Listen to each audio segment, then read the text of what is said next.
नमस्कार दोस्तों, OCA network में आपका स्वागत है। मैं हूं ओमकार चौधरी। अभी तो भारत तैयारी ही कर रहा है। संकेत जरूर दे दिए हैं पाकिस्तान को, और इस बार कोई दबा छुपा मामला है भी नहीं। प्रधानमंत्री नरेंद्र मोदी ने बिहार की जनसभा में खुलेआम कहा है, छोड़ेंगे नहीं।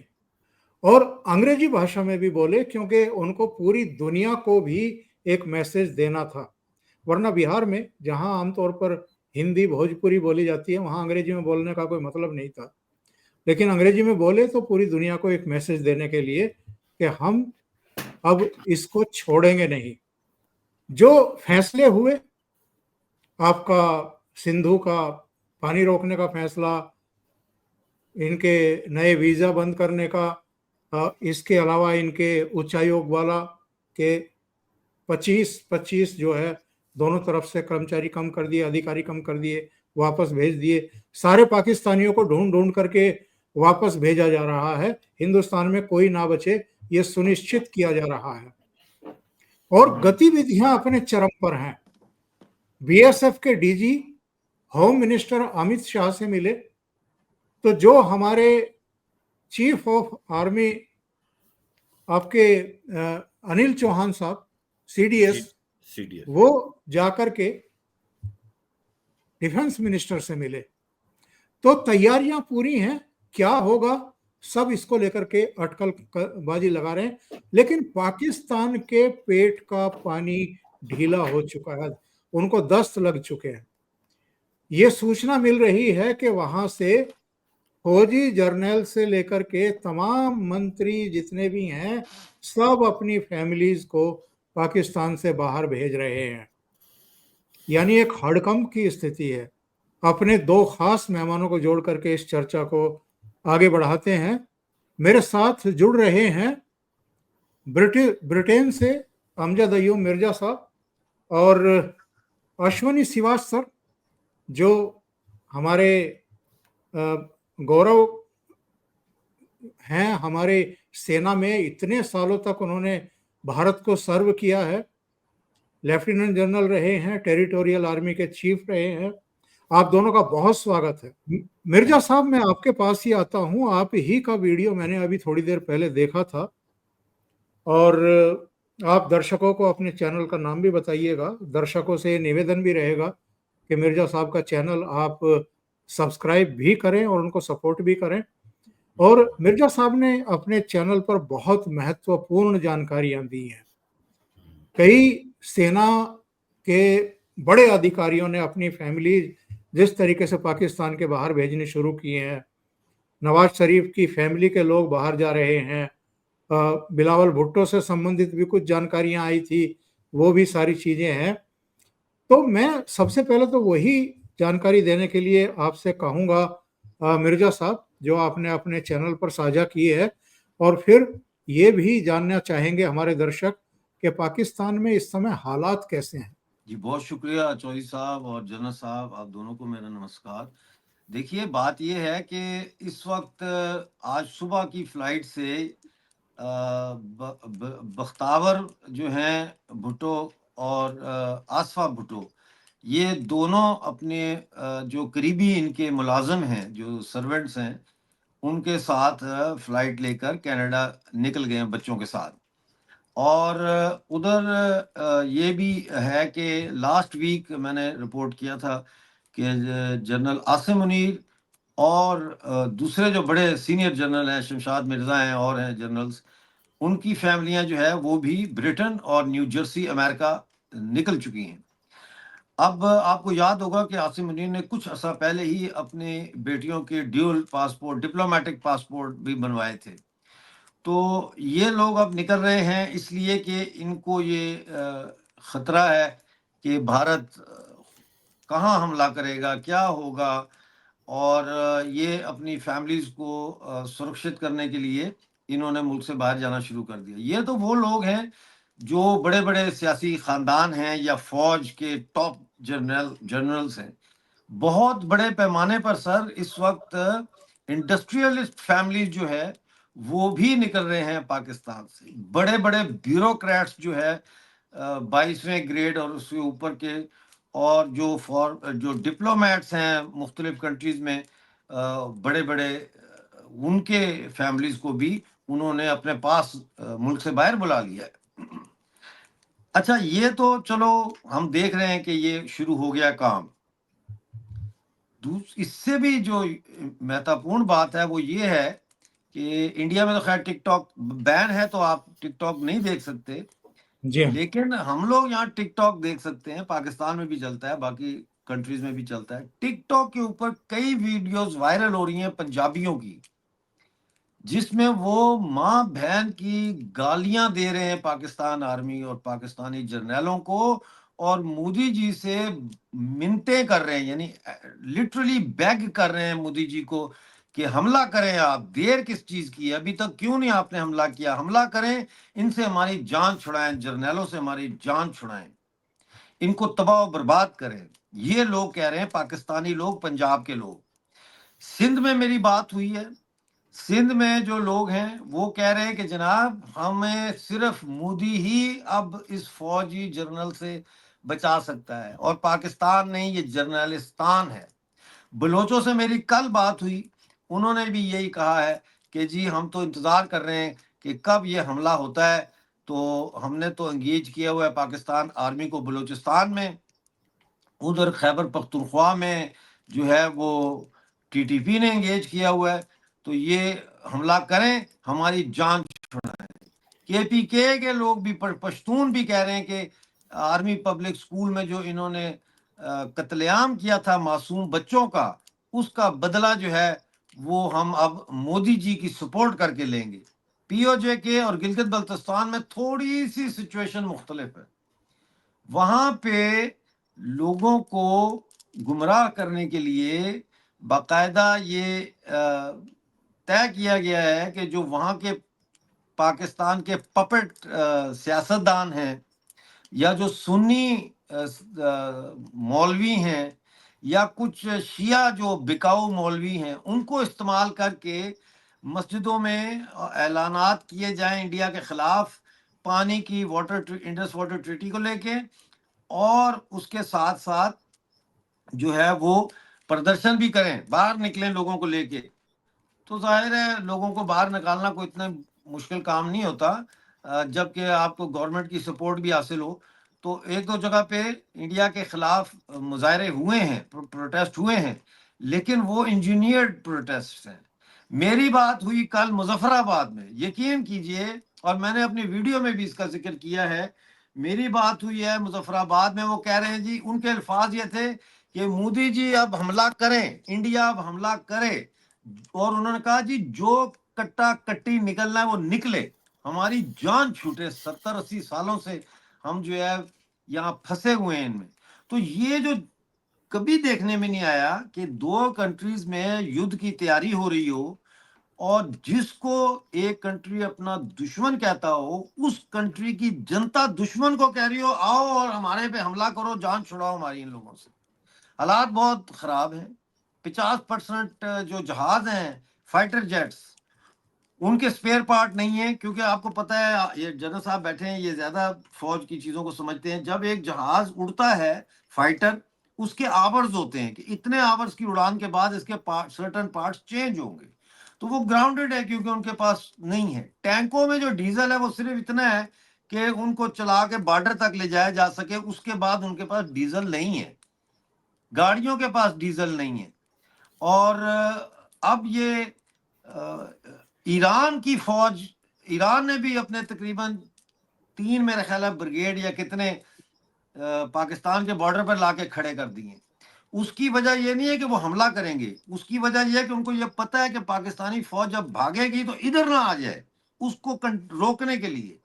यही सूरत हाल अफगानिस्तान में है। अफगानिस्तान के बॉर्डर पे भी जो तालिबान सरकार है, उन्होंने चौकन्ना कर दिया है कि इस तरफ ना भाग के आ सके पाकिस्तानी फौज। चारों तरफ से पाकिस्तानी फौज घिर चुकी है, पाकिस्तान घिर चुका है, कोई इसका दोस्त नहीं है, कोई इसके साथ खड़ा नहीं होना चाहता। हालात बहुत खराब है जी चौधरी साहब। बहुत महत्वपूर्ण जानकारियां आपने मिर्जा साहब दी है। श्रीवास सर, इनके तो डिफेंस मिनिस्टर मुंह फाड़ करके बोल रहे हैं कि हम अमेरिका और ब्रिटेन के कहने पर 30 साल तक आतंकवादी तैयार करते रहे, उनको ट्रेनिंग देते रहे और तबाही के लिए दुनिया भर के देशों में भेजते रहे। इमरान खान भी 5-6 साल पहले जब प्रधानमंत्री थे तो उन्होंने भी इसी तरीके से मुंह फाड़ दिया था और ये बताया था कि हमारी तो मिलिट्री जो है वो आतंकवादियों को ट्रेंड करती है। ये कैसा मुल्क बना दिया इन लोगों ने। और अगर कोई बड़ा धनी मानी देश आपके मुंह में डॉलर ठूस करके ये कह रहा है कि हमारे लिए या हमारे मिशन के लिए या कुछ देशों को परेशान करने के लिए आप आतंकवादियों को तैयार करो, तो आप तैयार कैसे हो गए? हाँ बिल्कुल, देखो तो सब पाकिस्तान के हालात खराब है और ये सच्चा ख्वाजा आज जो इनके डिफेंस मिनिस्टर हैं उन्होंने ये बिल्कुल मान लिया इंटरव्यू होते हुए, कहा कि भाई हम 3 डिकेड मतलब 30 साल से ये काम कर रहे थे कि आतंकवादियों को ट्रेन करते थे, उनको तैयार करते थे, मोटिवेट करते थे और ये हम कर रहे थे एक प्रकार से यूरोप और यूएस और ब्रिटेन के कारण, उनके कहने पे। तो इसका मतलब एक चीज तो मान ली कि वो आतंकवादियों को ट्रेन करते थे, इसमें तो कोई शक नहीं है, अभी इसमें कोई ये नहीं रहेगा इफ एंड बट। दूसरी बात यह है जो पाकिस्तान की जो हालात अभी है, जिस प्रकार से भारत ने जो एक्शन लेने हैं वो एक प्रकार से कॉम्प्रिहेंसिव एक्शन की तरफ भारत जा रहा है कि जो पाकिस्तान ने किया है पहलगांव के अंदर, जहां पर 26 निहत्थे लोगों को मार दिया है और बड़ी क्रूरता से मारा है, ये एक जेनोसाइड है। बच्चे और औरत के सामने उसके पति को मारा और फिर ये बोला कि आप जाके मोदी को बताना, उस जो औरतों को बोला। तो सच्चाई यह है, इसका जवाब तो उनको मिलेगा और जवाब बहुत सख्त मिलेगा। और इसकी एक जो प्लान बनाई है भारत की गवर्नमेंट ने, वो एक कॉम्प्रिहेंसिव प्लान है, मल्टी प्रोंग स्ट्रेटेजी से। उसके अंदर इकोनॉमिक भी है, डिप्लोमेटिक भी है, उसके अंदर पॉलिटिकल भी है और उसके अंदर जो कैनेटिक है जिसको बोलते हैं मिलिट्री ऑपरेशन। अब मैं जो इसलिए इस चीजों को बता रहा हूं कि इससे अभी इम्पैक्ट क्या हो रहा है, पाकिस्तान में खलबली क्यों मच गई है। अब जो हमने इंडस वाटर ट्रीटी को हेल्ड इन अबेंस किया उसको अभी तक हमने तोड़ा नहीं है, मगर उसके कारण पाकिस्तान के हालात खराब है। वो क्यों खराब हो सकती हैं कि हम जो वाटर के बारे में शेयर करते थे वो नहीं पता चलेगा, कब वहां पर हम ज्यादा पानी छोड़ देंगे, कब पानी नहीं जाएगा, वहां भूख हो जाएगी, जैसे गर्मियां आएंगी पूरे बंजर बन जाएगा पूरा पंजाब और सिंध का इलाका, और उसके बाद जब बारिश आएगी तो वहां पर क्या पानी खोला जा सकता है। तो एक अनप्रेडिक्टेबिलिटी का माहौल हो गया है पाकिस्तान में ये इंडस वाटर के कारण। चाहे उनकी जो 3 नदियां हैं जिसको पानी वेस्टर्न रिवर बोलते हैं, जो पानी दिया जाता है, जो 80% वाटर उनको मिलता है, जो कि इंडस है, झेलम है और चेनाब है। तो अब सच्चाई यह है कि उनको ये समझ नहीं आ रहा होएगा क्या, और ये अब जो उल्टे वादे कर रहे हैं कि ये नहीं कर सकते, पानी नहीं मिलेगा तो खून बहेगा, जैसे बिलावल भुट्टो, ये एक प्रकार गिद्दड़ भक्ति है, ये कुछ नहीं होने वाला, मगर ये मास्टर स्ट्रोक हो गया है। और ये जो 20% की हम ले सकते हैं वेस्टर्न रिवर में, जो कि इंडस, झेलम और चेनाब है, अब हम उसका पानी अभी 5-6% ले रहे थे, वो भी लेना स्टार्ट करेंगे। तो मुझे लगता है इंडस वाटर ट्रीटी से इनको ये समझ गया। उसको बाहर एक कहते थे मॉडिफाइड करनी चाहिए, भारत पहले भी बोलता था कि ये एक तरफा है, इसको वर्ल्ड बैंक ने जो 9 साल तक ब्रोकर हुआ था, ये अमेरिका और यूके के प्रेशर में हमने साइन की थी। ये ट्रीटी जो है ये पाकिस्तान के फेवर में ज्यादा थी, हमको कम पानी, तो वो उसको हम मॉडिफाइड करना चाहते थे। अब वो मॉडिफाइड तो नहीं, वो मोदिफाइड हो गया अभी। और अब ऐसा लगता है पाकिस्तान को समझ नहीं आ रहा कि ये पानी नहीं मिलेगा तो पानी तो वैसे ही बहुत हालात खराब है, और उससे इनकी जो है मुझे लगता है एक प्रकार इरिगेशन और एग्रीकल्चर में बहुत फर्क पड़ने वाला है। कभी ज्यादा पानी हो जाएगा, कभी सूखा बढ़ेगा। दूसरा जो सबसे इंपॉर्टेंट चीज है जिसके बारे में ये कहते हैं कि हमने शिमला एग्रीमेंट को सस्पेंड कर दिया, वो तो हमारे लिए बहुत फायदा कर दिया। क्यों? क्योंकि शिमला एग्रीमेंट तो वैसे भी कुछ नहीं था कि वो जो बायलैटरल इश्यू हम रिजोल्व करें, वो लाइन ऑफ कंट्रोल में तो फायर करते थे, और उसके बाद अगर वो एक प्रकार से नहीं मानते, इसका मतलब हम पूरा इलाका ले सकते हैं जो पीओके का, वो हमारा इलाका है। अब तो ये सीज फायर है, ये तो बहुत अच्छा मौका मिल गया हमको। अब तो हमें इसका फायदा उठा के, और जो पीओके और गिलगित बाल्टिस्तान हमारा है उसको हमें ले लेना चाहिए, क्योंकि अभी एलओसी तो है ही नहीं, क्योंकि वो तो शिमला एग्रीमेंट तो रही नहीं है। तो ये मुझे लगता है कि इन्होंने ये भी नहीं सोचा, इतना ज्यादा नहीं, ये तो टिट फॉर टैट के चक्कर में अपने पैरों पे कुहाड़ी मार सकते हैं। तो अब क्या हो रहा है कि वहां पर डर बहुत बैठा हुआ है, उन्होंने सोच रहे हैं, पाकिस्तान में सबको खौफ है, एक डर है कि भाई हमला तो होगा। और इसीलिए ये जो आप बात कर रहे हैं कि जो भी उस हालात में है कि अपने बच्चों को बाहर भेज सकता भेज रहा है, चाहे वो जनरल्स हो।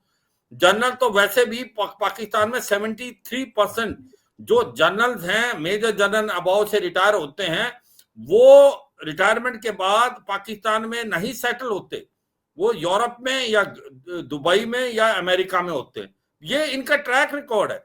और इसी प्रकार से पॉलिटिशियन पावर में है तो यहां है, नहीं पावर में है तो बाहर है। तो अब इनके बच्चे वगैरह ये सब डर है, खौफ है कि कहां भारत हमला करेगा, भूत आ गया। तो ये डर बहुत बड़ा इनको सता रहा है। और अब ये एक बड़ी बेहूती बात कर रहे हैं कि हमारे पास पाओ के ये जो बम है इसको हमने वैसे नहीं रखा, हम इसका इस्तेमाल कर देंगे। अरे भाई, ये जो न्यूक्लियर हथियार हैं, these are not weapon of deterrence, ये खिलौने नहीं है। These are only weapon of deterrence, they are not weapon of war. ये इनको समझ आना चाहिए। और दूसरी बात ये है, इनको पता होना चाहिए कि भारत की जो पॉलिसी, न्यूक्लियर पॉलिसी, वो नो फर्स्ट यूज तो है, मगर हमारे पास बहुत ही क्रेडिबल सेकेंड स्ट्राइक कैपेबिलिटी है।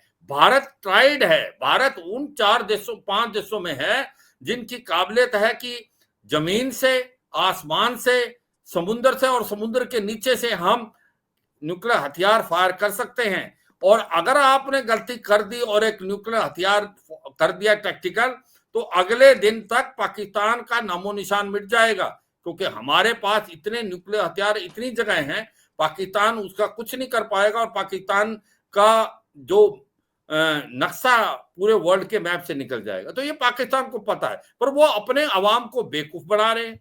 वो एक प्रकार से डर, खौफ है उनको। वो ये एक दूसरे को, जो जितने भी मिनिस्टर्स हैं पाकिस्तान में, पता नहीं उनको DGISPR ब्रीफ करता है, हर एक दूसरे से बड़ी बातें कर रहे हैं। बिलावल भुट्टो बोलते हैं अगर पानी नहीं बहेगा तो भारत के वासियों का खून बहेगा।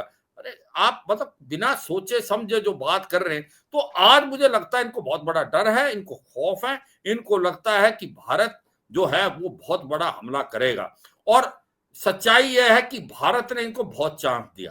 भारत, प्राइम मिनिस्टर मोदी जब बता रहे हैं, उन्होंने बार बार कहा कि आप मान जाएं, talks and terror can not go together, आप आतंकवाद को छोड़ना बंद करें। 2019 के बाद जो पुलवामा हुआ था, बालाकोट के बाद 3-4 साल तो उसका इंपैक्ट हुआ, फिर इन्होंने कर दिया।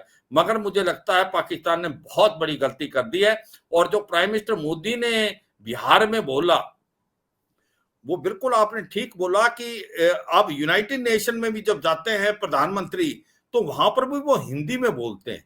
मगर बिहार में उन्होंने हिंदी के साथ अंग्रेजी में भी बोला, क्योंकि वो वर्ल्ड कम्युनिटी को एक प्रकार से बताना चाहते थे कि भाई अब भारत के साथ जो जेनोसाइड हुआ है उसका बदला लेगा।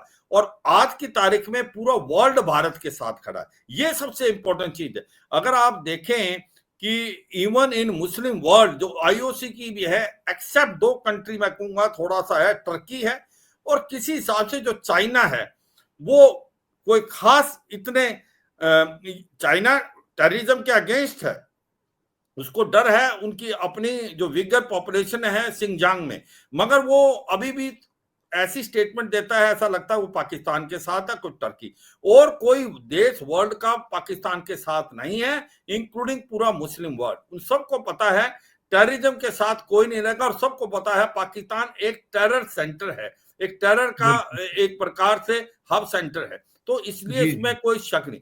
मैं ये कहूंगा कि जो बिहार में प्रधानमंत्री ने बोला, प्रधानमंत्री ने एक चीज बहुत इंपॉर्टेंट बोली। उन्होंने बोला कि जब हमने पहले सर्जिकल स्ट्राइक की थी या हमने एयर स्ट्राइक की थी, तो हमने आतंकवादियों के कैंपों के ऊपर किए थे, लश्कर तौबा जैसे मांगे। इस बार हम उन आका के ऊपर जाएंगे जो इनको ट्रेन करते हैं और जिनको भेजते हैं। उनका इशारा पाकिस्तान की आर्मी और ISI के, ये फर्क है चौधरी साहब इसमें और का। ये दिखाने के लिए कि आप अभी तक बचते रहे हैं, मगर अब आप ट्रेन करते हैं, आप मोटिवेट करते हैं, तो पाकिस्तान आर्मी हैज टू पे द कॉस्ट, और दर्द पाकिस्तान आर्मी और आईएसआई को होने वाला है। और इसीलिए ये डर है, इसीलिए ये जनरल अपनी फैमिली वहां से भेज रहे हैं। एक डर का माहौल पैदा हो गया, अनसर्टेनिटी का माहौल पैदा हो गया। और कहीं ना कहीं मिर्जा साहब जो बता रहे थे कि वहां का अवाम अब वो चाहता है कि किसी तरीके से चुंगल से निकला जाए, जो पाकिस्तान की फौज ने ये चुंगल लगा रखा है 75 साल से, कि वहां वो कहते हैं हर देश के पास आर्मी है, पर पाकिस्तान में आर्मी के पास देश है, तो वहां पावर इस्लामाबाद से तो होती नहीं, रावलपिंडी से। तो लोग तंग हैं, लोग चाहते हैं कि कुछ बड़ा हो और हमारा भी पेंडा छूटे, मगर ये सच्चाई है, डर है, खौफ है, और अब ये अपने अवाम का मूर्ख बनाने हैं। ये लगता है कि जिस प्रकार से ये न्यूक्लियर वेपन की बात कर रहे हैं, उससे लगता है ये बुखला गए हैं। चौधरी साहब जी जी जी, बहुत अहम चीजों पर आपने रोशनी डाली है श्रीवास सर। मिर्जा साहब, ये एक तो पाकिस्तानी प्रधानमंत्री ने कहा है कि अगर ईरान के प्रधानमंत्री मध्यस्थता करें तो हम स्वागत करेंगे, हमारी भारत से किसी तरीके से जान छुड़ाएं। दूसरी बात जो आपने अपने वीडियो में कही थी कि एक ऐसा प्रधानमंत्री जो पूरी दुनिया में बुद्ध का संदेश देता था और जिसने रूस को भी समझाया, यूक्रेन को भी समझाया, दूसरे देशों को भी समझाया कि युद्ध से काम नहीं चलता है, उस प्रधानमंत्री को इन लोगों ने मजबूर कर दिया है कि इनको जरा ठीक तरीके से सुधारने वाला जवाब दिया जाए। मजबूर कर दिया इन्होंने प्रधानमंत्री नरेंद्र मोदी को। देखें जी, ये इस बात का सबूत है जो हम चीखते हैं कि इन्होंने पूरे पाकिस्तान को, जो अवाम खेती बाड़ी करती है, कोई डॉक्टर है, कोई इंजीनियर है, कोई स्टूडेंट है, महिलाओं तक को इन्होंने इतना तंग किया है कि उन्होंने भी बंदूकें उठा ली हैं। आप देखें बलूचिस्तान में शहरी बलोच जो है, पढ़ी लिखी 2 बच्चों की माँ खुद पे बम बांध के कराची में चीनियों के जाके वहां पे ब्लास्ट कर लेती है। और भी लड़कियां हैं जिन्होंने बम बांध के ब्लास्ट कर लिया। डॉक्टर अल्लाह नजर बलोच, वो डॉक्टर है, बोलान यूनिवर्सिटी का, वो गोल्ड मेडलिस्ट है, उसने गोल्ड मेडल लिया था फाइनल्स में। वो अब बीएलएफ को लीड कर रहा है। बशीर से बलोच, जो बलोच लिटरेचर में मास्टर्स उसने किया हुआ है, एक अदबी आदमी है ना वो, इसका मतलब है वो लिटरेरी आदमी है, शेर व शायरी, अदब, उसको इतना मजबूर किया, वो बीएलए का चीफ है। तो इन्होंने कहीं पे भी इंसान को इंसान नहीं रहने दिया, और इन्होंने ऐसा काम किया है, ये पहलगाम में जो काम किया है, ये ऐसा काम किया है कि मैं यही कह रहा हूं कि इंतहाई शरीफ इंसान को, जो अपना बस, जब माता जी जिंदा थी तो माता की खिदमत करते थे, उनके देहांत के बाद देश की भी सेवा करते थे साथ, वो उसमें अपना ध्यान लगा लिया, दुनिया में एक शांत पूरा माहौल पैदा करने के लिए उसमें अपना दिमाग लगा दिया। उसको आपने इतना वो कर दिया है कि आपने उसको दीवार से लगा दिया है, उसको आपने युद्ध पे मजबूर कर दिया है। तो युद्ध तो होगा। देखिए, बात यह है कि हम बड़े शांत हैं लोग, और हमारे धर्म में भी, सनातन धर्म में भी शांत का मैसेज है, लेकिन ये भी मैसेज है कि इसका ये मतलब नहीं है कि युद्ध हो नहीं सकता। किसी वक्त राक्षस को मारने के लिए युद्ध करना पड़ता है, अमन कायम करने के लिए जंग करनी पड़ती है। तो इन्होंने जो है वो पूरी दुनिया में एक ऐसा माहौल बना दिया है कि अब या ये है कि या पाकिस्तान रहेगा या फिर दुनिया में अमन रहेगा। ये दोनों चीजें आपको एग्जिस्ट नहीं कर सकती। Every single country in the world, whether it's a Western country, Middle Eastern country, African country, or Asian country, they have to make a choice between Pakistan and world peace. It is as simple as that. It's no rocket science. Thank you. बहुत बहुत धन्यवाद मिर्जा साहब आपका भी और श्रीवास साहब आपका भी। आप दोनों जुड़े, इतना समय निकाला ओसीएन नेटवर्क के लिए और बहुत महत्वपूर्ण मुद्दों पर चर्चा की। Thank you so much sir. Thank you. Thank you, sir.